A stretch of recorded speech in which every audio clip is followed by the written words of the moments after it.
साथ साथ पुरुषोत्तम महीना है, तो इसको कहते हैं हरि हर मिलन। पुरुषोत्तम महीना क्या है? भगवान हरि का प्रिय है। और श्रावण महीना किसका प्रिय है? हर का प्रिय है, शिव जी का, उनके प्रिय भक्त का। तो ये बहुत ही वंडरफुल टाइम है कि शिव जी का और भगवान विष्णु के दोनों प्रिय जो महीने हैं उसका मिलन हुआ है। इसीलिए कृष्ण भक्त भी बड़े आनंद में हैं और शिव भक्त भी बड़े आनंद में है ना। और जो गुरु परंपरा में भगवान कृष्ण की भक्ति कर रहे हैं वो ज्यादा आनंद में हैं, क्योंकि वो इस बात को अच्छी तरह से जानते हैं कि भगवान कृष्ण और भगवान शिव दोनों का परस्पर प्रेम बहुत गाढ़ा है। क्यों गाढ़ा है? क्योंकि जो भगवान शिव हैं वो भगवान के सबसे प्रियतम भक्तों में से एक है, डियर मोस्ट डिवोटी। इसीलिए यहां तक के वर्णन किया गया है कि जैसे जल के स्रोत में गंगा है, वैसे जैसे ग्रंथों में श्रीमद् भागवतम है, वैसे ही भक्तों में भगवान शिव है। भगवान शिव जो हैं वो हम सभी वैष्णव भक्तों के लीडर हैं। जो भगवान कृष्ण की भक्ति करते हैं वो उनके लीडर है शिव जी। शिव जी क्या है? वैष्णवानाम यथा शंभु। जो वैष्णव भक्त है ना, उन वैष्णव भक्तों में जो सबसे सर्वोपरि है वो है शिव जी। और इसीलिए शिव जी जो है वो भगवान कृष्ण के भक्तों को बहुत प्रेम करते हैं, बहुत ज्यादा प्रेम करते हैं। वो कई बार अपने भक्तों को प्रेम भले नहीं करेंगे लेकिन कृष्ण भक्तों को जरूर प्रेम करेंगे। तो श्रीमद् भागवतम में चौथे स्कंद में इसका वर्णन आता है, जहां शिव जी जो हैं वो दक्ष प्रजापति के पुत्रों को, प्रचेताओं को रुद्र गीत देते हैं और उस रुद्र गीत में वर्णन करते हैं कि जो भगवान कृष्ण के भक्त हैं वो मुझे अति प्रिय है, अति प्रिय। तो इसीलिए जो भगवान कृष्ण की भक्ति करता है वो जब जाके भगवान शिव को हरे कृष्ण मंत्र सुनाता है, वो कीर्तन करता है शिव जी की प्रसन्नता के लिए, तो शिव जी बहुत खुश होते हैं। ऐसे व्यक्ति, ऐसे कृष्ण भक्तों में बहुत खुश होते हैं। तो ऐसे तो हमने देखा है कि शिव जी को प्रसन्न करने के लिए लोग अलग अलग कार्य करते हैं। शिव जी का एक नाम है आशुतोष। आशु मतलब जल्दी और तोष मतलब संतुष्ट होने वाले। तो शिव जी ऐसे हैं, बहुत जल्दी प्रसन्न हो जाते हैं। इसके लिए कलयुग के सारे जीव क्योंकि आलसी हैं, उनको शॉर्टकट काम चाहिए, तो सबसे पहले शिव जी के पास भागते हैं, क्योंकि सबसे पहले प्रसन्न हो जाते हैं, जल्दी काम हो जाएगा हमारा। तो शिव जी के पास जाते हैं और एक लोटा पानी चढ़ा देते हैं, बोले शिव जी प्रसन्न, हमारा काम हो गया, ठीक है, लिस्ट दे देते हैं। एक लिस्ट बना के लेके जाते हैं शिव जी के पास, है ना। गाड़ी चाहिए, बंगला चाहिए, नौकरी चाहिए, पैसा चाहिए, गर्लफ्रेंड चाहिए, बॉयफ्रेंड चाहिए, है ना। 16 सोमवार करते हैं, अच्छा पति चाहिए, अच्छा पत्नी चाहिए। वो बाद में उनको पता चलता है शायद उपवास में कुछ गड़बड़ी हो गई थी। उपवास तो करते हैं, बाद में पता चलता है नहीं कुछ तो गड़बड़ी हुई थी। मैंने तो शिव जी से मांगा था, अच्छा ही मांगा था, कुछ गड़बड़ी हो गई होगी, ऐसा उनको बाद में पता चलता है। तो शिव जी बहुत जल्दी प्रसन्न हो जाते हैं। एक लोटा जल चढ़ाएंगे, बेल पत्र चढ़ाएंगे। जैसे भगवान विष्णु हैं, उनको गंगा जल और तुलसी चढ़ा दो वो संतुष्ट हो गए, या चंदन तुलसी चढ़ा दो वो संतुष्ट हो गए। ऐसे भगवान शिव है वो भी वैसे ही है, आप उनको गंगा जल और बेल पत्र चढ़ा दो वो खुश हो गए। क्या चाहिए बोलो फटाफट। तो बड़े दयालु हैं शिव जी, बहुत दयालु हैं शिव जी, जो बहुत जल्दी कृपा करते हैं। लेकिन शिव जी अति प्रसन्न होते हैं जब कोई भगवान कृष्ण की भक्ति करता है, क्योंकि मनुष्य जीवन का लक्ष्य है भगवान कृष्ण की भक्ति करना। मनुष्य जीवन का और कोई लक्ष्य नहीं है। कोई अलग अलग देवी देवताओं का भक्ति करता है तो भी उसका मुख्य उद्देश्य होना चाहिए भगवान कृष्ण की भक्ति प्राप्त करना। यही उद्देश्य है। इसीलिए अगर आप भागवतम को पढ़ेंगे तो रुद्र गीत में शिव जी यही बताते हैं कि मनुष्य जीवन का जो परम लक्ष्य है, एकमात्र जो एक ही लक्ष्य होना चाहिए, वो है भगवान कृष्ण के चरणों में भक्ति प्राप्त करना। ये शिव जी का वर्णन है। इसीलिए जब भगवान शिव प्रकट हुए थे शंकराचार्य जी के रूप में, तो शिव जी ने हालांकि वेदों का प्रचार किया, मायावाद का प्रचार किया, लेकिन शिव जी ने अंत में जाते जाते एक बहुत सुंदर जो है रचना लिखी, और उसमें वो कहते हैं भज गोविंदम भज गोविंदम भज गोविंदम मूढ़ मते। वो कहते हैं भगवान गोविंद का भजन करो, भगवान गोविंद का भजन करो, भगवान गोविंद का भजन। 3 बार बोलते हैं ना, आप देखेंगे कोई भी चीज 3 बार बोलते हैं तो लोगों को लगता है पक्का हो गया है ना, कबूल है कबूल है कबूल है। फिर पक्का को तोड़ना तो फिर 3 बार बोलते हैं तलाक तलाक तलाक। तो 3 बार बोलते हैं तो माना जाता पक्का हो गया है ना। तो इसके लिए शिवजी भी 3 बार बोले कलयुग के लोग 3 बार बोलने से सुनते हैं, इसके लिए 3 बार बोले भज गोविंदा भज गोविंदा भज गोविंदा। तो क्यों भजू? तो शिव जी कहते हैं मूढ़ मते, मूर्ख हो तुम, कृष्ण का भजन नहीं कर रहे हो। मूढ़, मूढ़ मतलब मूर्ख, अबुद्धिमान, जो बुद्धिमान नहीं है, बुद्धोमान है। तो शिव जी कहते हैं, तो कोई कहेगा क्यों कृष्ण का भजन करें, क्या जरूरत है? तो कहते हैं पुनरअपि जननम पुनरअपि मरणम पुनरअपि जननी जठरे शयनम, ऐ संसारे बहुत दुस्तारे कृपया पारे पाही मुरारे। कहते हैं कि क्यों कृष्ण का भजन करना है, क्योंकि कृष्ण का भजन नहीं किया तो बार बार जन्म लेना पड़ेगा और बार बार मरना भी पड़ेगा। Game of life and death, बार बार पैदा होना पड़ेगा, बार बार, क्योंकि जो जन्म लिया वो मरेगा और जो मरा है वो वापस जन्म लेगा। और ठीक है पैदा हुआ मरेगा तो कुछ तकलीफ नहीं है, क्या दिक्कत है, ठीक है ना, खेल रहे हैं हम लोग।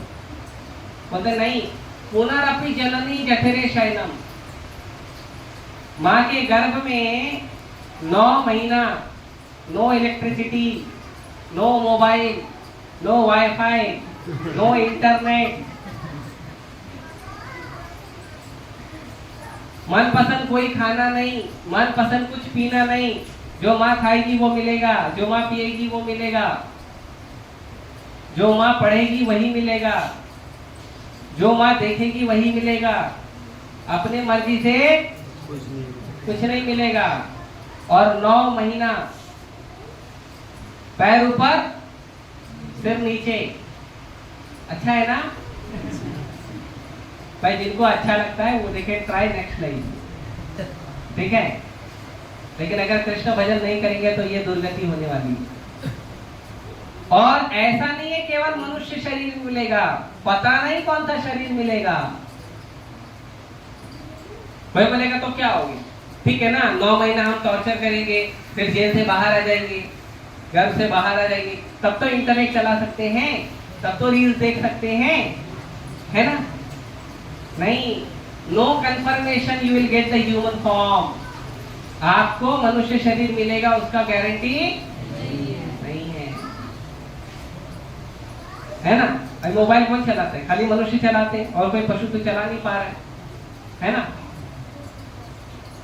तो पुनरअपि जननी जठरे शयनम, बार बार माँ के गर्भ में आना पड़ेगा। तो क्या प्रॉब्लम है? तो कहते हैं क्योंकि यही संसार है बहुत दुस्तारे, ये संसार दुखालय है, यहाँ मत आइए, ये दुखों का घर है, यहाँ जन्म मिलेगा, मृत्यु मिलेगा, बुढ़ापा मिलेगा और बीमारी मिलेगा, और कुछ नहीं मिलेगा। हम जो जो संसार की चीजों को हाथ लगाते हैं वो सारी संसार की चीजों के अंदर है ना दुख होता है। और आप कृष्ण की जितनी चीजों को हाथ लगाते हैं उसमें आनंद होता है। लेकिन लोग काम उल्टा करना चाहते हैं, कलयुग है ना, लोगों को उल्टा काम पसंद है, सीधा पसंद तो है नहीं, इसके लिए सब काम उल्टा करते हैं। जिसमें सुख है उसको दुख समझ के छोड़ देते। कितना तपस्या करना पड़ता है हरे कृष्णा वालों को, बेचारे दिन भर हरे राम हरे कृष्णा करते रहते हैं। बेचारे लोग सुबह सुबह 4 बजे उठ जाते, देखो फिर उनको नाचना भी पड़ता है कीर्तन में। फिर खाना भी देते हैं तो खाना में कांदा लहसुन नहीं होता। बताओ कितना टेस्टी होता है कांदा लहसुन, वो खाने में होता ही नहीं उनके। तो उनको लगता तपस्या, अभी उनको क्या पता कितना आनंद हमको मिलता है। बताइए सुबह सुबह 4 बजे उठ के कौन नाचता है? जो जीवन में दुखी है या जो जीवन में आनंदमय है? कौन नाचता है? वो दुखी आत्मा को उठा के पैसा भी देगा तो 5 मिनट नाच के वापस चले जाएगा, बोला पैसा खत्म और पैसा खत्म। तो जो जीवन में आनंदमय है वही नाचेगा ना सुबह 4 बजे उठ के। ठीक है चलो 4 बजे उठ के नाच लिया, तो एक बार नाचने को बोलते हैं, नाच लिया, फिर नाचते हैं गुरु पूजा में। अरे कहां से आते हैं ये लोग? फिर चलो 2 बार होएगा इनका, फिर हरिनाम निकाला, फिर सड़कों पे नाचते नाचते नजर आ जाते। फिर शाम को आके फिर गौर आरती में नाचते, फिर संध्या शयन आरती में नाचते। अरे कितना नाचते हैं? तो आनंद में है तो नाचेंगे ना दिन रात, दुखी रहेंगे तो थोड़ी नाचेंगे।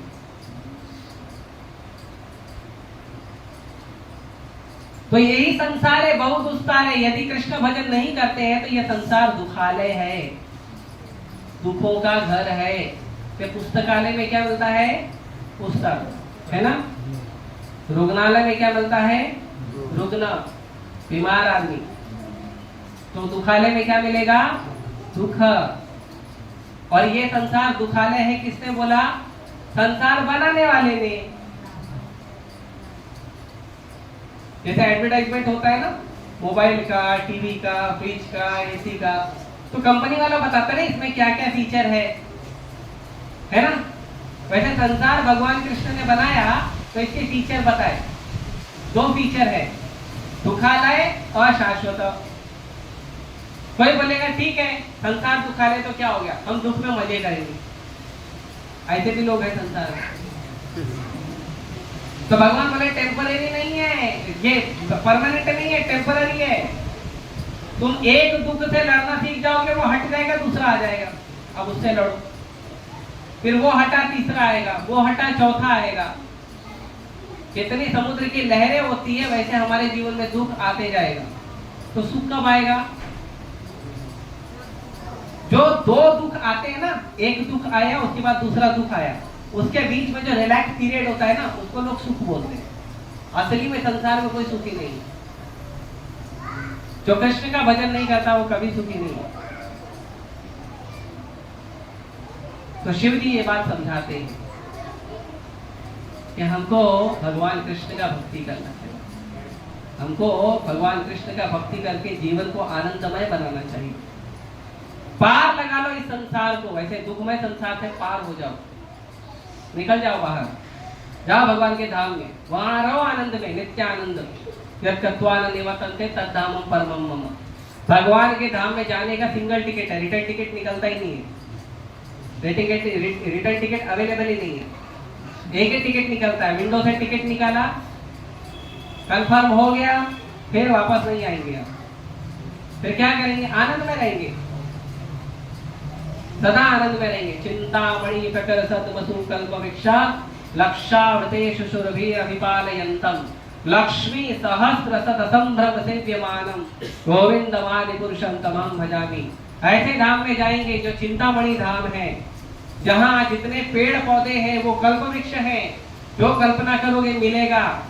आप आम के पेड़ के पास केला मांगोगे मिल जाएगा, केले के पेड़ के पास कचौरी मांगोगे मिल जाएगा, जो जहां जाके मांगोगे वो वहां मिल जाएगा। अमरूद के पेड़ के पास जाओगे पनीर मांगोगे मिल जाएगा, है ना। जो मांगोगे मिलेगा। और तो और जो वैष्णव भक्त हैं, वो वैष्णव भक्त कैसे हैं? वो भी कल्पतरु हैं। जो भक्तों के चरणों में निवेदन करते हो भगवान कृपा कर देते तुरंत। और तो और इतना आनंद है कि हजारों हजारों लक्ष्मी खड़े रहती है भगवान की एक कृपा कटाक्ष को प्राप्त करने के लिए। उस कृपा कटाक्ष में कितना आनंद है कि जो लक्ष्मी संसार के लोगों का भरण पोषण करती है, वो लक्ष्मी लाइन में खड़े रहती है, कब कृष्ण देखेंगे। ऐसा जो परम आनंदमय धाम है, उस धाम में हमारा टिकट फिक्स हो जाता है। फिर आने की जरूरत क्या है? तो जरूरत है या नहीं? अगर आने की जरूरत है, आपकी इच्छा है, तो भगवान को पर्सनली बोल देना।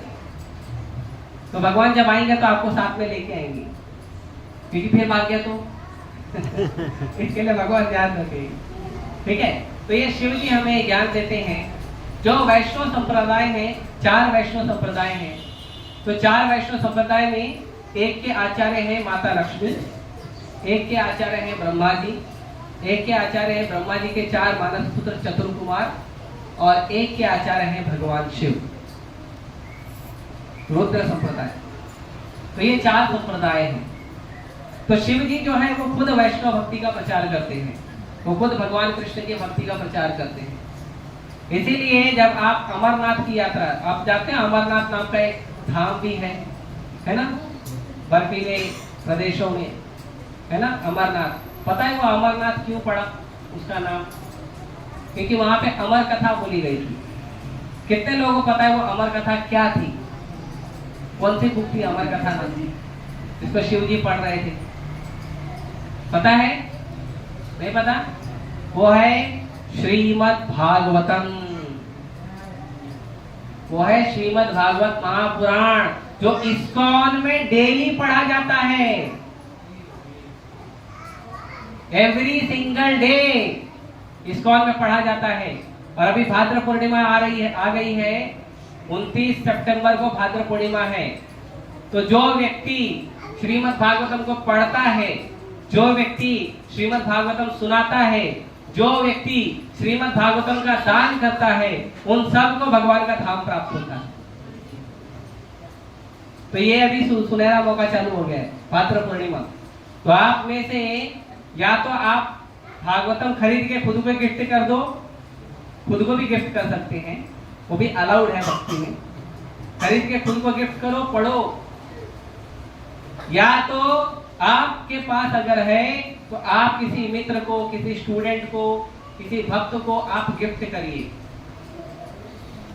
तो श्रीमद् भागवतम गिफ्ट करने के लिए शुकदेव गोस्वामी कहते हैं कि जो व्यक्ति ऐसा करता है उसको भगवान का परम धाम प्राप्त होता है। ये भाद्र पूर्णिमा का बहुत विशेष अवसर है। और भाद्र पूर्णिमा जब आप किसी को गिफ्ट कर रहे हो तो भगवान के चरणों में भाद्र जो भागवतम है उसको भगवान के चरणों में अर्पित करके आपको दिया जाता है, भागवतम की पूजा करके दी जाती है। तो आप घर में भागवतम लेके जाते हो। श्रीमद् भागवतम के पहले स्कंद में वर्णन है कि जब भगवान कृष्ण अपने धाम चले गए धर्म को लेकर, जब भगवान चले गए धराधाम छोड़ के, जब भगवान ही चले गए तो धराधाम पे क्या शुभ रह जाएगा? कुछ शुभ नहीं बचेगा। तो हर जगह त्राही त्राही हो गई कि भगवान चले गए हैं, अब संसार का कैसे उद्धार होगा?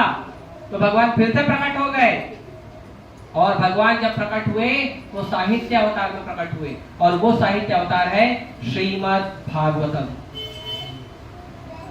तो ये श्रीमद् भागवतम जो है अभी भद्र पूर्णिमा शुरू हो गई है, इसका वितरण शुरू हो गया है। आपको थोड़ा डिस्काउंट प्राइस भी कर दिया गया है, आप लोग डिस्काउंट में उसको ले लीजिए। ये खाली भद्र पूर्णिमा में डिस्काउंट मिलेगा, भद्र पूर्णिमा खत्म फिर हम एक्स्ट्रा चार्ज लगा देंगे। तो भद्र पूर्णिमा का ये अवसर है, इसका आप लाभ उठाइए। हमारे मंदिर के जो अधिकारी हैं उनसे संपर्क करिए। अरे बोलने दीजिए, उसको भी लेक्चर देने की इच्छा है, आप लोग भाव नहीं समझते हैं। तो भागवतम जो है वो सभी के लिए उपलब्ध है, आप खुद भी पढ़िए या दूसरों को गिफ्ट करिए, वो भी कर सकते हैं। वही श्रीमद् भागवत महापुराण शिव जी जब पार्वती माता को सुना रहे थे, वो जगह थी अमरनाथ गुफा। इसीलिए वो जो शिवलिंग बना था वो अमर हो गया है। इसके लिए हर साल वो शिवलिंग प्रकट होता है। लोग बोलते हैं तुम्हारे धर्म में चमत्कार होता है क्या? उनको बोलो चलो घूम के दिखाते हैं। Everywhere, every second, every movement भक्ति में चमत्कार ही चमत्कार है। तो श्रीमद् भागवतम का बहुत महिमा है और शिव जी महाकाल लोक में हमेशा श्रीमद् भागवतम का ही चर्चा करते हैं। जो ध्रुव तारा के आसपास जितने सप्त ऋषि घूमते हैं ना, वो शिव जी के साथ बैठकर दिन रात केवल भागवत श्रवण करते हैं और कुछ नहीं करते। शिव जी का और कोई दूसरा काम नहीं है, या तो भगवत गीता पे बात करेंगे, या तो भागवतम पे बात करेंगे, और या तो फिर कृष्ण के स्मरण में समाधि में रहेंगे, और कुछ काम नहीं करते हैं। और एक आखिरी काम करते हैं, जब भगवान बोलते हैं निपटा दो, तो प्रलय कर देते हैं। अपने 11 रुद्र अवतार प्रकट करते हैं और प्रलय कर देते हैं। जब तक प्रलय नहीं करते तब तक क्या करते हैं, तब तक भगवान के चरणों में अपना ध्यान लगा कर रखते हैं। तो ये जो पुरुषोत्तम है महीना, ये कैसे आता है, तो वैदिक गणना में सूर्य गणना होती है और चंद्र गणना होती है। तो सूर्य गणना और चंद्र गणना होती है, तो 365 दिन सूर्य गणना और 365 दिन चंद्र गणना होती है।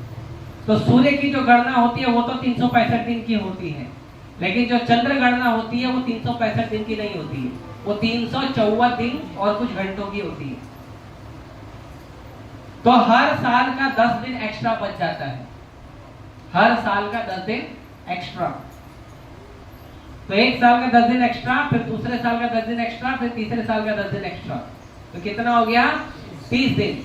30 दिन का एक महीना होता है ना, तो ये एक महीना एक्स्ट्रा हो गया, इसीलिए इसको कहते हैं अधिक मास, क्योंकि एक्स्ट्रा है। तो उसको कहते हैं अधिक मास या कहते हैं मल मास, एक्स्ट्रा है, इसका जरूरत नहीं है। इसीलिए जो अधिक मास है, जो पुरुषोत्तम मास है, इसके इस महीने में कोई भी शुभ कार्य नहीं होते, कोई शादी नहीं होती है, कोई गृह प्रवेश नहीं होता, कुछ नहीं होता है, कोई भी कर्मकांडी शुभ कार्य नहीं होता है। जो दो अधिक मास थे वो गए साधुओं के पास, अरे आप तो दयालु हो, कुछ कृपा करो। साधु बोले भाई तुम्हारे अंदर कोई नक्षत्र है नहीं, तुम काम के नहीं हो, जाओ इधर से। फिर अन्य अन्य देवताओं के पास गए, देवताओं ने भी भगा दिया।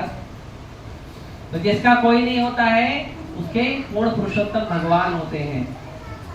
तो अधिक मास सीधे चलेगा जगन्नाथपुरी और जगन्नाथ भगवान के चरणों में बैठ गया जाके, बोला भगवान मेरे इस महीने में कोई शुभ कार्य नहीं है, तो मुझे कोई स्वीकार नहीं कर रहा है, मेरा नाम भी नहीं रखा गया है। अधिक मास बोल के भगा देते हैं सब लोग, बोलते हैं आप अधिक हो, एक्स्ट्रा हो, भागो इधर से। तो मेरा क्या होगा? तो भगवान बोले डोंट वरी, तुमको सबसे पहले तो मैं नाम देता हूं। और कौन सा नाम देता हूं? अपना नाम देता हूं। भगवान जगन्नाथ जी का नाम है पुरुषोत्तम, तो भगवान ने अपना नाम दे दिया अधिक मास को, उसका नाम हो गया पुरुषोत्तम मास। और फिर भगवान ने कहा कि कोई शुभ कार्य नहीं होता है, सही बात है, लेकिन तुम्हारे इस महीने में जो भी भक्त भक्ति करेगा या जो भी कार्य करेगा, वो कार्य बाकी जितने भी अलग अलग जो उपाय होते हैं, अलग अलग जो शुभ कार्य के समय होते हैं, उन सभी शुभ कार्यों में सबसे ज्यादा इसका फल मिलेगा। तो जो व्यक्ति हरे कृष्ण मंत्र जप करता है, जो व्यक्ति भागवतम पढ़ता है, जो व्यक्ति कीर्तन करता है, जो व्यक्ति प्रचार करता है, उसको बहुत लाभ मिलता है। इस महीने में बहुत लाभ मिलता है। तो भगवान पुरुषोत्तम ने अधिक मास को अपना नाम दिया और अधिक मास को अपना नाम देकर उन्होंने कहा सारे शुभ कार्य इसमें होंगे। लेकिन ऐसा नहीं समझना चाहिए कि जो अधिक मास आ रहा है या जैसे कुछ पवित्र महीने आते हैं तो हम उसी में भक्ति करेंगे, ज्यादा भक्ति उसी में करेंगे। चैतन्य महाप्रभु ने कहा है कि भगवान की भक्ति करने का कोई भी समय जो है अच्छा और बुरा नहीं होता। जब भगवान की भक्ति करोगे वो समय सर्वोत्तम है, क्योंकि मनुष्य जीवन जो है वो भगवान की भक्ति करने के लिए मिला है। तो हालांकि ये जो है पुरुषोत्तम मास है, एकादशी है, भगवान के और वैष्णव आचार्यों के आविर्भाव और तिरोभाव दिवस है, ये क्या है पता है? ये है डिस्काउंटेड सेल। डिस्काउंटेड सेल जैसे कोई भी प्रोडक्ट जब दुकान में बिकता है तो प्रोडक्ट का डिस्काउंटेड सेल होता है। तो डिस्काउंटेड सेल में क्या होता है, मेहनत कम करो, माल ज्यादा लेके जाओ, है ना। तो वैसे ही ऐसे जो पुरुषोत्तम मास होते हैं या एकादशी होती है या जो भगवान के और भक्तों के आविर्भाव तिरोभाव दिवस होते हैं, उसमें डिस्काउंटेड सेल लगता है। एक माला करो 1000 माला का फल प्राप्त करो। जैसे धाम है, एक माला करो 1000 माला का फल प्राप्त करो, एक माला करो 10,000 माला का फल प्राप्त करो। तो भक्त लोग 16-16 माला करते हैं, कोई 100 माला करता है, कोई 114 128 ऐसा माला जप करता है। तो सब भक्त लोग अपना अपना बढ़ाते हैं, ज्यादा ज्यादा जमा कर लें। डिस्काउंटेड सेल होता तो हम घर भर लेते हैं पूरा प्रोडक्ट खरीद के। तो भक्त क्या करते हैं, भक्त लोग बहुत ज्यादा भजन करते हैं, बहुत ज्यादा प्रचार करते हैं और क्या करते हैं, अपने घरों को, अपने हृदय को भगवान की भक्ति से भर लेते हैं। लेकिन इसका मतलब नहीं है कि जब डिस्काउंटेड सेल खत्म हो गया तब बंद कर देना है, ऐसा नहीं करना है। तो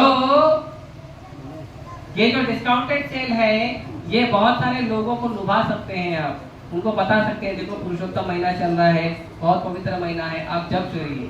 तो जो जप नहीं कर रहे हैं या जो कम कर रहे हैं, उनको उत्साह देने के लिए, प्रेरणा देने के लिए अच्छा है। लेकिन जो वैष्णव भक्त पहले से हरे कृष्ण जप करते हैं, जो रोज मंगला आरती आते हैं, जो रोज भागवतम सुनते हैं, उनके लिए क्या है, उनके लिए क्या नया क्या पुराना, क्या डिस्काउंटेड सेल, क्या विदाउट डिस्काउंटेड सेल, उसके लिए कुछ नहीं है। वो अपना जो नित्य कार्य कर रहा है वो करते रहना है।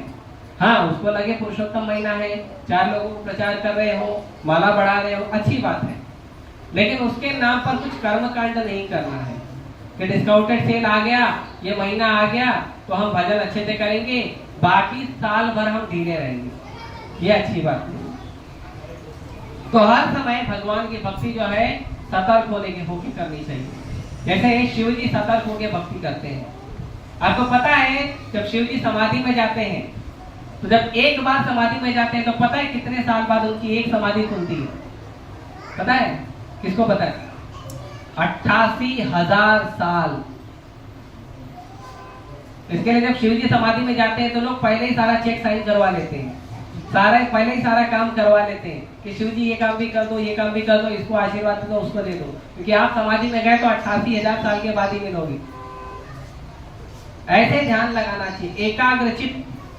हम लोग जब भजन करते हैं तो 1 घंटे में हम लोग 60 मिनट होते हैं, 1 घंटे में वो 60 मिनट में हम लोग की 600 पोज हो जाती है। अलग अलग पोज मार देते हैं हम लोग, कोई खड़े होकर जप करता है, कोई बैठ के जप करता है, कोई टेढ़ा हो जाता है, कोई हाथ पैर हिलाने लगता है, हाँ, कोई तेजी से चलता है, कोई स्लो चलता है, कोई थोड़ा बात कर लेता है ना। लेकिन शिव जी जब एकाग्र चित्त होते हैं भगवान कृष्ण के चरण कमलों पे, तो 88,000 साल तक लगातार भगवान के चरणों पे ध्यान करते हैं और बोलते हैं हरे कृष्णा कृष्णा कृष्णा हरे हरे, हरे राम राम राम हरे हरे।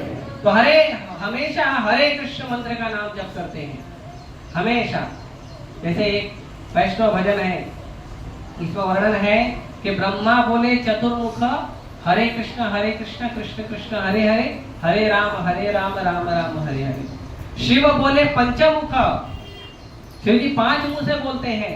क्या बोलते हैं? हरे कृष्ण कृष्ण कृष्ण हरे हरे, हरे राम राम राम हरे हरे। तो जितने भी देवी देवता हैं ये सब भगवान कृष्ण का भजन करते हैं, सब भगवान की भक्ति करते हैं, और यही मनुष्य जीवन का परम लक्ष्य है। इसीलिए यदि हम कोई काम कर रहे हैं, जैसे हर व्यक्ति का अपना अपना होता है, कोई बिजनेस करता है, कोई नौकरी करता है, कोई कुछ करता है, कुछ बच्चे पढ़ाई करते हैं, वो करिए, लेकिन उसके साथ साथ अपने जीवन को सार्थक बनाने वाला कार्य भी करिए। क्योंकि हमारा जो नौकरी है, हमारा जो बिजनेस है, हमारा जो घर का काम है, हमारी जो पढ़ाई है, वो केवल हमारे शरीर के लिए है, आत्मा के लिए नहीं है,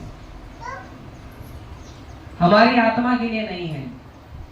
जितना पढ़ाई करोगे, भले आप पीएचडी हो गए, डबल पीएचडी हो गए, नाम के आगे 4 बार डॉक्टर लग गया, लेकिन अगले जन्म में आपको फिर से बोलना पड़ेगा ए फॉर एप्पल। क्या फायदा है ना? कोई है ऐसा बोलेगा पिछले जन्म में आप किसी स्कूल के प्रिंसिपल रहे हो, आप आ जाओ इस जन्म में 5-6 साल के हो गए, आपको याद आया मैं तो पिछले जन्म में ये स्कूल का प्रिंसिपल था, सिद्धि विनायक स्कूल का प्रिंसिपल था, तो फिर आ जाओगे और प्यून को बोलोगे तुमको मालूम है मैं प्रिंसिपल था पिछले जन्म में, वो आपको चॉकलेट देके भगा देगा। बोलेगा बच्चा थोड़ा ज्यादा बोलना सीख गया है। वो आपको बनाएगा प्रिंसिपल? नहीं बनाएगा। पिछले जन्म में आपने करोड़ों संपत्ति, अकूत संपत्ति जमा की है और वो संपत्ति लेकर आप अपने बच्चों का पालन करते हो और बाद में शरीर छूट गया, फिर दूसरा जन्म जब हुआ तब आप जाओगे और जाकर बोलोगे तुमको मालूम है तुम सब मेरे बच्चे हो और ये जो धन तुम उपयोग कर रहे हो ना ये मैंने मेहनत करके पिछले जन्म में कमाया है। तो लोग क्या बोलेंगे? वो बात सही है, हम सब तुम्हारे बच्चे हैं, लेकिन अभी आप बच्चे हो, अभी जाओ इधर से। तो ये जो जितना भी वस्तु है ये सारा वस्तु क्या है? ये सारा वस्तु केवल शरीर के लिए है, आत्मा के लिए कुछ नहीं है। और आप शरीर नहीं हो, आप आत्मा हो। तो आत्मा के लिए क्या है? आत्मा के लिए भोजन है हरे कृष्ण मंत्र जप करना, आत्मा के लिए भोजन है भगवान के ग्रंथों को पढ़ना, आत्मा को आनंद मिलता है जब आप भक्तों के संग में आते हो, आत्मा को आनंद मिलता है जब आप प्रसाद पाते हो। ये आत्मा का आनंद है, ये आत्मा का पोषण है। इसीलिए आप देखोगे कि संसार में बहुत सारे लोग हैं क्योंकि पैसा बहुत है लेकिन चेहरा उनका पचके बैगन जैसा रहता है। देखा है आप लोगों ने? नहीं देखा तो चले जाओ, विराट स्टेशन में बहुत मिलेंगे। उनका चेहरा देखोगे तो आप बोलोगे नहीं वो लोग आनंद में हैं, बहुत पैसा कमाते हैं, सूट बूट में घूम रहे हैं, पेटी वगैरह लेके घूम रहे हैं, बहुत उनके पास बैंक बैलेंस है, बहुत कुछ है, लेकिन आप देखोगे उनका चेहरा खुश नहीं है। आप जाओ बड़े बड़े यूनिवर्सिटी के प्रोफेसर, बड़े बड़े प्रिंसिपल और बड़े बड़े लोगों के पास जाओ, आप जाके देखो उनका चेहरा। और नेताओं का तो आप लोग हर रोज देखते हो न्यूज चैनल में देखते हो ना कैसा रहता है। लेकिन आप देखो भक्तों को, ना उसके पास खुद का घर है, ना उसके पास पत्नी है, ना उसके पास खुद का कोई बैंक बैलेंस है, कुछ नहीं है उसके पास, ना वो कोई नौकरी करता है, ना कोई धंधा करता है, लेकिन जब मिलोगे एकदम लंबी स्माइल देके बोलेगा हरे कृष्णा, है ना? कहां से इतना आनंद आ रहा है उसको? क्योंकि वो आत्मा अगर आनंदित है तो व्यक्ति के शरीर में अपने आप आनंद रहेगा, लेकिन आत्मा दुखी है तो शरीर में आनंद नहीं है। कितना भी पैसा कमा लो, ये वैसे ही हो जाएगा कि कोई व्यक्ति बहुत ज्यादा दुखी है लेकिन आप उसको मेकअप कर रहे हो कि शायद मेकअप करने से थोड़ा सुंदर दिखेगा। मेकअप करने से थोड़ी कोई सुंदर दिखता है। कोई सुंदर कब दिखता है? जब उसका हृदय प्रसन्न हो और वो स्माइल करता हो। जैसे हमारे भगवान जगन्नाथ, जैसे हमारे गौर निताई, जैसे हमारे राधा ब्रज सुंदर। आप देखिए कोई भी व्यक्ति देखता है तो मोहित हो जाता है, इतना सुंदर भगवान है। इसके लिए उनका नाम ही है श्याम सुंदर, ब्रज सुंदर, गौर सुंदर, ये भगवान के नाम है। इसीलिए जो सुंदर नाम की परिभाषा है वो यदि किसी के जीवन पर, यदि किसी के शरीर पर, यदि किसी के सुंदरता पे फिट बैठती है, एकदम परफेक्टली फिट बैठती है, तो वो है भगवान कृष्ण। और किसी के ऊपर फिट नहीं बैठती है। बाकी लोगों को तो बोलना पड़ता है शायद थोड़ा खुश हो जाए, लेकिन असली में जो सबसे सुंदर है वो है पूर्ण पुरुषोत्तम भगवान।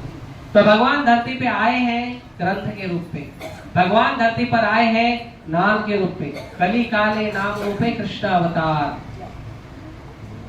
इसीलिए चाहे कोई भी देवी देवता हो, सब भगवान की सेवा में हमेशा तत्पर रहते हैं, हमेशा तत्पर रहते हैं। जैसे अब शिव जी की बात कर रहे हैं, शिव जी का डिपार्टमेंट सुनोगे तो आप डर जाओगे, लेकिन फिर भी उन्होंने कृष्ण की सेवा के लिए लिया है। सर्वस्व तुम्हारा आश्रय, हमेशा भगवान के आश्रय को प्राप्त करने के लिए शिव जी ने वो डिपार्टमेंट को स्वीकार किया है जो है तमोगुण। तमोगुण को कोई पसंद नहीं करता, कोई साधु तमोगुण को पसंद नहीं करता। सबको चाहिए या तो सत्वगुण या तो शुद्ध सत्व, या तो गुडनेस या तो प्योर गुडनेस।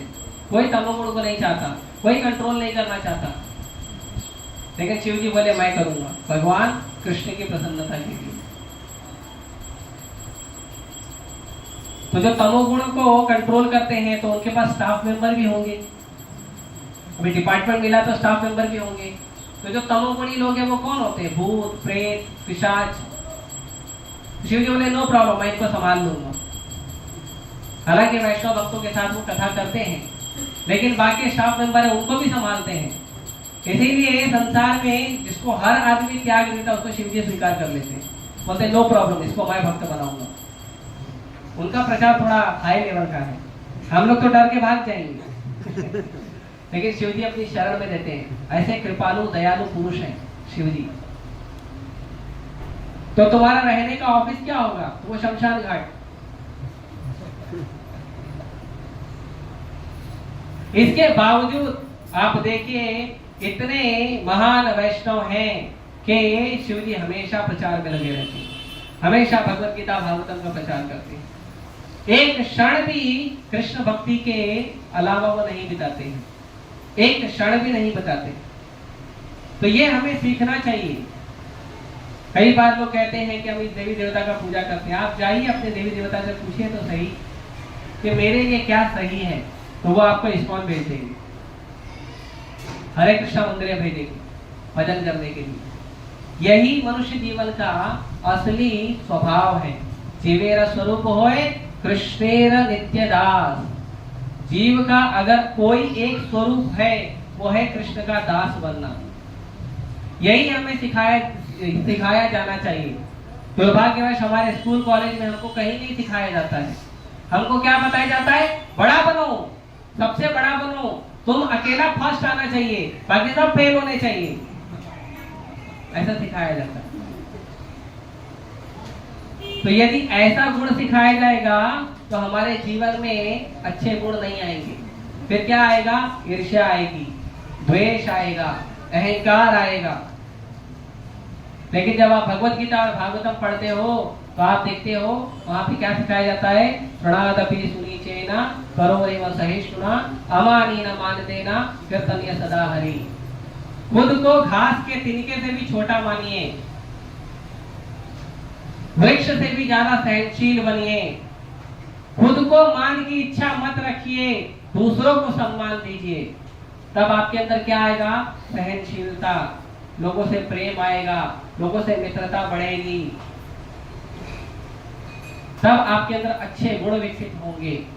तो अच्छे गुण विकसित करने का सबसे शॉर्टकट तरीका है कृष्ण भक्ति। कोई दुनिया का मोटिवेशनल स्पीच सुनने की जरूरत नहीं है, कोई सुनने की जरूरत नहीं। ये स्पीकर ऐसा है, वो स्पीकर वैसा, वो इतना बड़ा, वो कुछ भी हो। अगर आप कृष्ण भक्ति कर रहे हो तो दुनिया के अंदर जितने भी अच्छे गुण हैं वो अपने आप आपके शरीर में आ जाएंगे, अपने आप आएंगे, बिना पोस्टल एड्रेस दिए अपने आप आएंगे। और अगर कोई कृष्ण भक्ति नहीं कर रहा है तो दुनिया में कितना भी बड़ा हो गया है ना, आप देखोगे वो गड़बड़ जरूर करेगा। इसके लिए भागवतम कहता है यस्यास्ति भक्ति भगवती अकिंचना सर्वैर गुणे सत्य सर्वासते सुरा हराव भक्तस्तु कुतो महत गुणा मनोरथेन असति धावतो वही।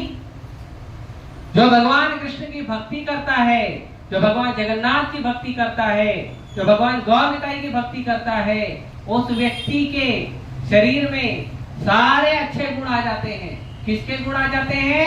देवताओं के गुण आ जाते हैं, देवताओं के तक के सारे अच्छे गुण आ जाते हैं जो भगवान कृष्ण की भक्ति करता है। कैसे आ जाते हैं? अपने आप आ जाते हैं, लाना नहीं पड़ता है अलग से। इसके लिए इस्कॉन में आप देखते हो हर एक दूसरे व्यक्ति को प्रभु प्रभु करके बुलाते हैं, गुस्सा करके गाली देके नहीं बुलाते, जैसे बाहर आप देखोगे। प्रेम है। लेकिन कहते हैं हराव भक्तस्य कुतो महत् गुणा। अगर कोई व्यक्ति भगवान का भक्ति नहीं कर रहा तो कौन सा अच्छा गुण है उसके अंदर? इतना बड़ा डॉक्टर है, कितना बड़ा इंजीनियर है, कितना बड़ा स्कूल का प्रिंसिपल है, बिना पैसे के बात नहीं करता, करता है? बड़ा डॉक्टर है, मरीज मर रहा है, तड़प रहा है, बोलेंगे पहले एडमिशन फॉर्म भरो, पहले फीस भरो। इंजीनियर है, पहले अपना कोटेशन साइन करता है, टेंडर भरता है, टेंडर मिला, पता चला इतना पैसा मिलेगा, तब जाके काम करता है। और स्कूलों का कहना क्या? आप सब माताएं प्रभु जी जानते हैं स्कूलों का कितना बड़ा बोझ पड़ रहा है हमारे ऊपर। वैदिक समय में 3 चीज फ्री होती थी, 3 चीज वैदिक समय में। लोग बहुत बोलते हैं ना कि वैदिक काल में ये अच्छा नहीं था, वो अच्छा नहीं था, तो आपको बताते हैं 3 चीज फ्री होती थी वैदिक काल में, जो अगर आज फ्री कर दी जाए ना तो वापस रामराज्य आ जाएगा, गारंटी आ जाएगा। कोई अलग से पैसा खर्चा करना नहीं, खाली 3 चीज को फ्री कर दो। पहला, एजुकेशन, पढ़ाई लिखाई पे सबका अधिकार समान होना चाहिए, चाहे कृष्ण हो चाहे सुदामा, साथ में बैठ के पढ़ाई करेंगे।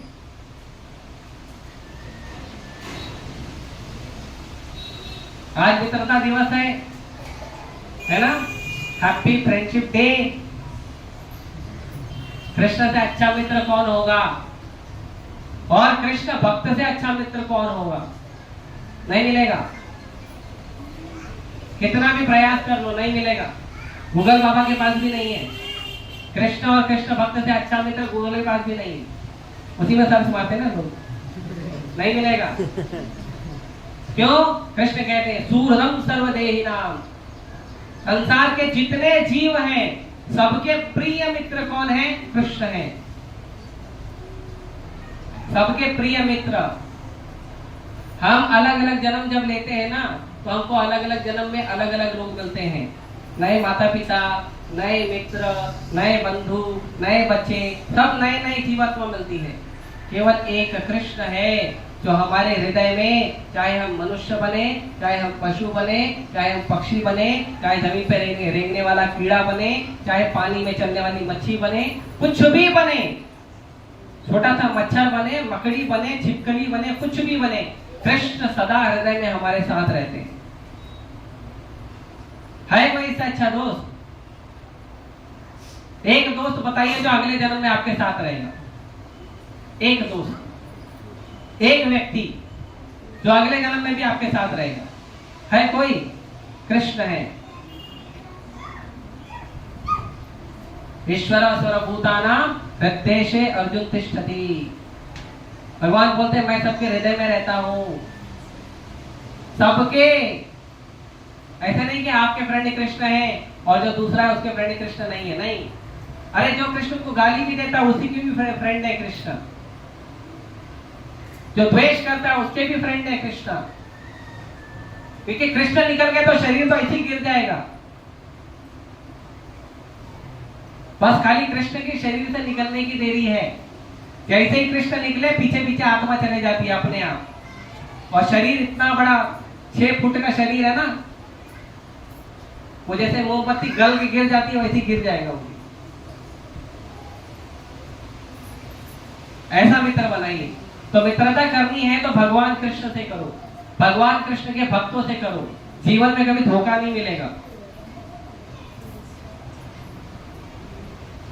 तो पहला तो एजुकेशन, जो शिक्षा है वो सबके लिए फ्री था, सबके लिए फ्री था, किसी के लिए कोई पैसा नहीं लिया जाता था। गुरुकुल में एक साधु स्कूल चलाता था, जो व्यक्ति जो दे दे वो उसका फीस होता था, वो कभी मांगता नहीं था। अपने बच्चों को बोलता था जाओ भिक्षाटन करके लाओ, हम कुछ कुकिंग करके बना के खाएंगे, बस। कोई फीस नहीं। कोई मर्सिडीज कार से और इससे उससे कोई टीचर आता जाता नहीं था अपने घर में। फ्री एजुकेशन, सबके लिए फ्री एजुकेशन, पहला। दूसरा, भोजन, कोई होटल नहीं थे, कोई होटल नहीं थे। अंग्रेजों के आने के पहले भारत में एक भी होटल नहीं था।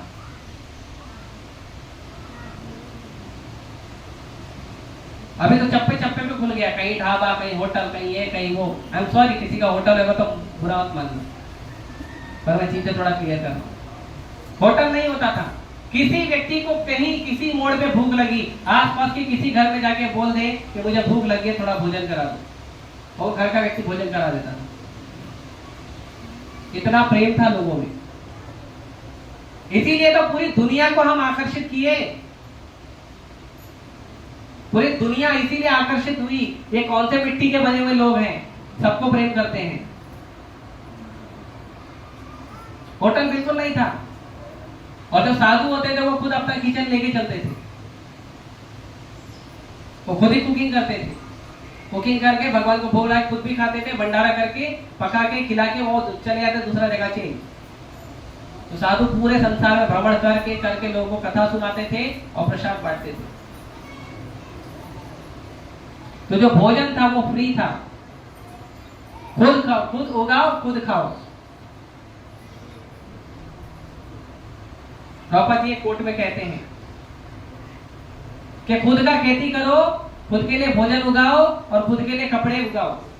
कपास वगैरह जो होता है खुद के लिए उगाओ, उसको उपयोग करो और जीवन में संतुष्ट रहो। तुम्हारे जीवन में दुख नहीं आएगा। तो food was free for everyone. और मंदिर में जो भंडारा चलते रहता था वो अलग, मंदिर में जो भोजन की व्यवस्था थी वो अलग। कोई भीख नहीं मांगता था भारत में, एक व्यक्ति भी भीख नहीं मांगता था।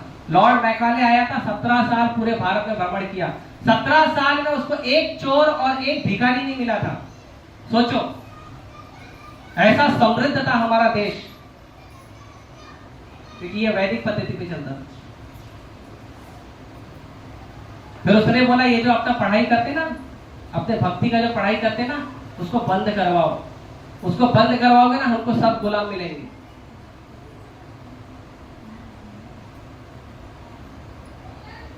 लेकिन प्रभुपाद जी की कृपा देखिए, फिर से चालू करा दिया। उन्होंने भारत में बंद करा दिया, प्रभुपाद जी ने अमेरिका से चालू किया। मतलब तुम हमारे घर में सेंध लगा, हम तुम्हारे घर में लगाएंगे, है ना। और तीसरा, चिकित्सा, हेल्थ, मेडिसिन, ये भी फ्री था। 200, 300, 400 गांव में एक डॉक्टर होता था। एक डॉक्टर, 200, 300, 400 गांव में एक डॉक्टर, और वो भी खाली बैठे रहता था, कोई मरीज नहीं होता था। सब प्रकृति के अनुसार जीते थे, प्रकृति के हिसाब से रहते थे, वैदिक आदेशों का पालन करते थे, बीमार कोई पड़ता ही नहीं था। एक लेक्चर में प्रभुपाद जी बोलते हैं, हमारे शिष्यों को देखिए आप, हमारे जो शिष्य हैं वो पैसा बिल्कुल खर्चा नहीं करते, बहुत पैसा बचाते हैं। वो दारू नहीं पीते, स्मोकिंग नहीं करते, सिगरेट नहीं पीते हैं, वो थिएटर भी नहीं जाते हैं, वो यहां वहां शॉपिंग करने भी नहीं जाते हैं, और तो और अच्छा खाना खाते हैं, अस्पताल का भी पैसा बचाते हैं। अगर आप अच्छा खाना खाओगे तो बीमार क्यों पड़ोगे।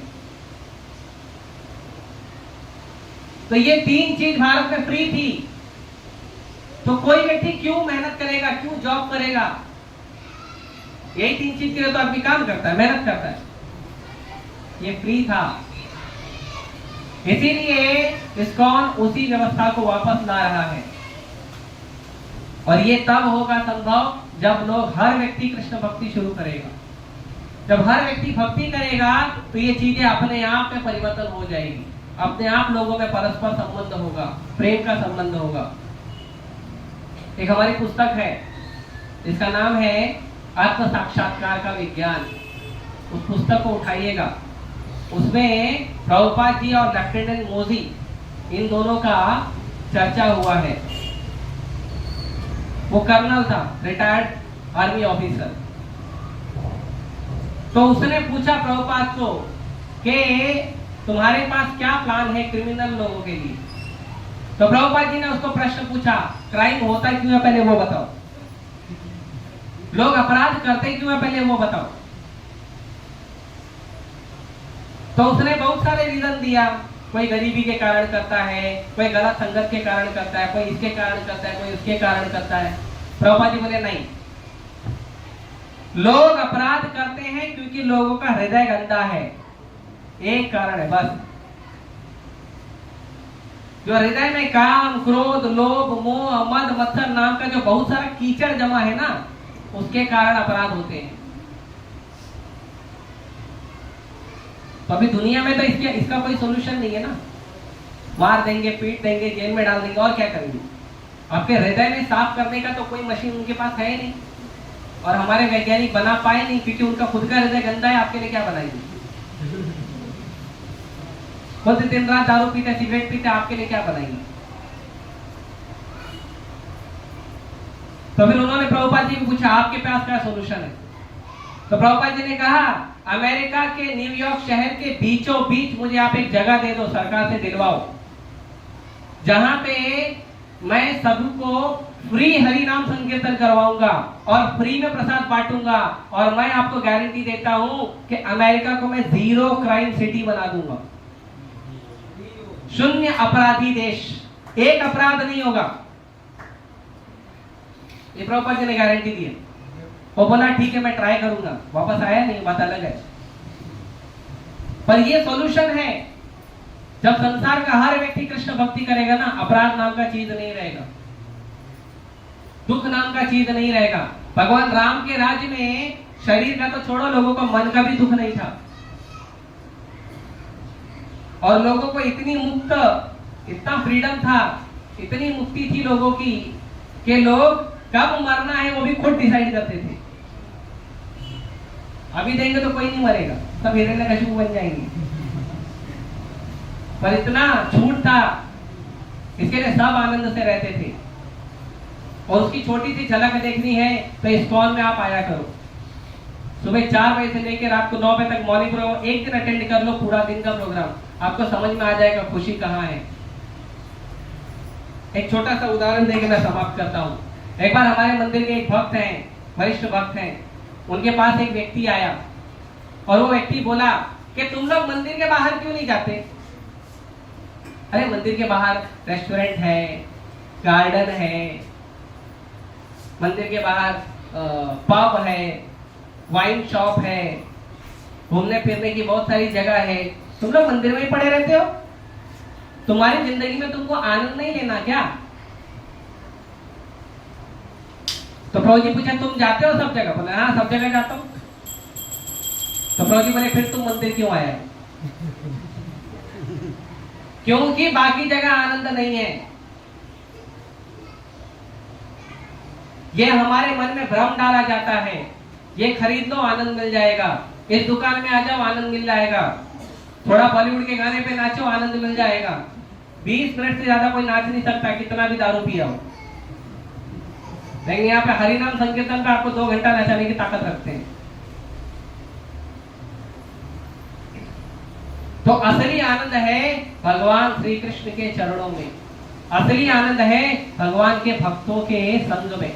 उसका आनंद का लाभ उठाइए, रेगुलर मंदिर आइए, आप खुद भी आइए, अपने मित्रों को भी लेकर आइए, उनको भी दुखी मत छोड़िए संसार में, अपने मित्रों को भी दया करिए, उनको भी लेकर आइए मंदिर, उनको भी भजन करवाइए, उनको दुखी मत रखिए संसार में, ले आइए सबको, प्रेम से लेकर आइए, पकड़ के नहीं लाना मुर्गी की तरह प्रेम से लेकर आइए, और इस तरह से सारा जीवन आनंदमय हो जाएगा, आपका भी होगा उनका भी होगा। और मैंने भद्र पूर्णिमा के बारे में बताया, उसके बारे में विचार करिएगा। हमारे मंदिर के अध्यक्ष सचिपुत्र गौर प्रभु जो है उनसे बात करिए, और आप अपने जीवन को सुखी बनाइए, आनंदमय बनाइए। ये जीवन आखिरी बनाइए, ये जीवन समाप्त, सीधा भगवान के धाम में जाइए, वापस मत आइए। ठीक है?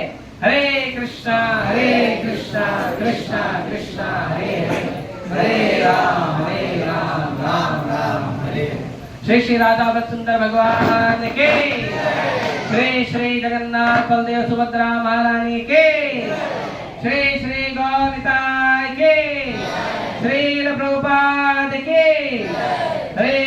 कृष्णा। किसी का कोई प्रश्न है?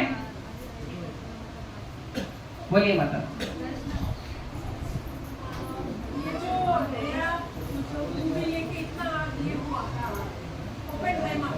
हाँ। अल्बर्ट आइंस्टाइन के फॉर्मूला देते हैं और उसने इसको लेके वो करने दीजिए माता जी, वो तमोगुणी लोग हैं, क्या करेंगे? हाँ। उन्होंने ये बॉम्ब वर्ल्ड वॉर 2 खत्म करने के लिए यूज किया। उनका उद्देश्य ये था there should be no war.